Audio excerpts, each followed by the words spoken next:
आज हाँ, MN Dinesh sir additional DG ANTF AGTF के निर्देशन में उनकी एक स्पेशल टीम आई थी जिसमें आरपीएस अधिकारी एंड डिप्टी एसपी रैंक के अधिकारी और ईआरटी की टीम आई थी जो इमरजेंसी रिस्पांस टीम होती है, हमारी स्पेशल टीम होती है दबिश एंड इमरजेंसी के लिए। वो उस टीम के साथ और हमारी जो झुंझुनू पुलिस की टीमें थी उनके साथ करीबन 100 बाहर की जो पुलिस थे और 100 के करीब हमारी ज़िले की पुलिस थी।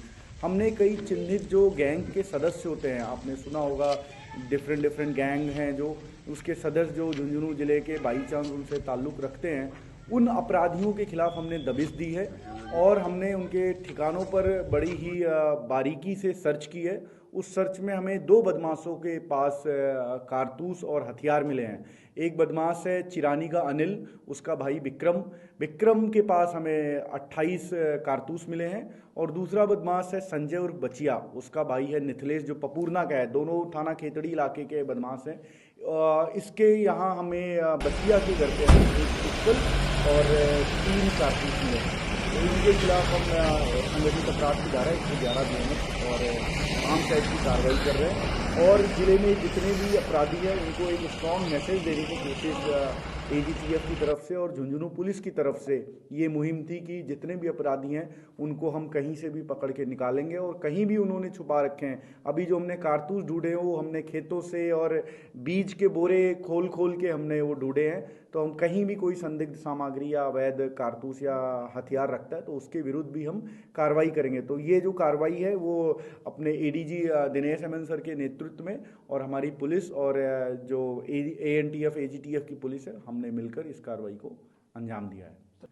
जो 2 बदमाश मैंने बताया, अनिल उसका भाई विक्रम के कब्जे से हमें ये कारतूस मिला है और जो दूसरा बदमाश है संजय और बचिया, उसके जो भाई है निथिलेश, उसके कब्जे से मिला है। दोनों को गिरफ्तार कर लिया गया है।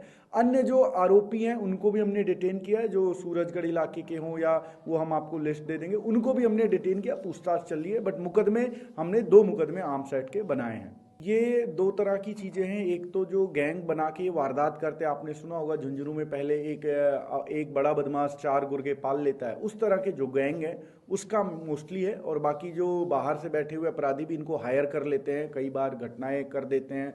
हरियाणा और पंजाब में कई घटनाएं हुई, उस तरह के जो गैंग है जो बाहर बैठे हुए हैं उनके भी सदस्य इसमें शामिल है।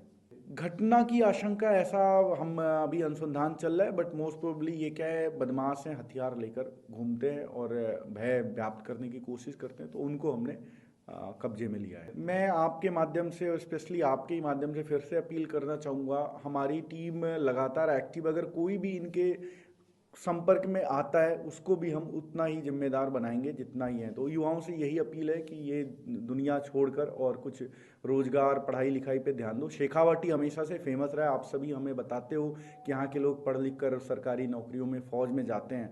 वहाँ पर अगर ऐसे लोग शुरू होते हैं तो मीडिया और हमारी और समाज की जिम्मेदारी है कि इस चीज़ पे अपील करके और उनको पाबंद करें। हम इनके खिलाफ सख्त से सख्त कानूनी कार्रवाई करेंगे।